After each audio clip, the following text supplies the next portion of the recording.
उस जिम्मेदारी और इस विश्वास पर मैं अपने आप को खरा उतार सकूं, उसके लिए मैं पूरी तरह से निष्ठा से प्रयास करूंगा। और जो ऊर्जा विभाग से संबंधित आम जन की जो समस्याएं हैं, उन समस्याओं का समाधान हो, उसके लिए माननीय मुख्यमंत्री महोदय भी लगातार प्रयासरत है।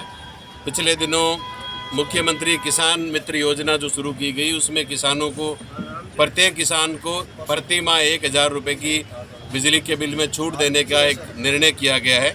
उससे राजस्थान के लाखों किसानों के जो बिजली के बिल हैं वो शून्य हो गए हैं। उसके अलावा भी किसानों को गुणवत्तापूर्ण बिजली देना, आने वाले समय में रबी की जो फसल है उसमें किसानों को पूरी बिजली मिले, ये सुनिश्चित करना भी विभाग की ड्यूटी होगी।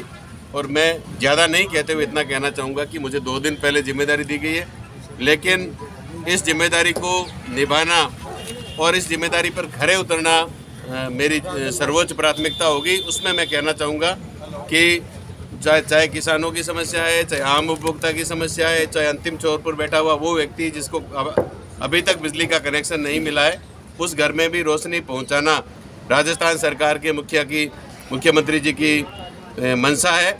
और उस मंशा पर हमारा विभाग खरा उतरे, लोगों को एक सस्ती और एक मिनिमाइज रेट पर, एक वास्तविक रेट पर बिजली मिले, इस सोच के साथ। सर, यहाँ की एक सबसे बड़ी महत्वपूर्ण समस्या है NH 11 से यहाँ पर एक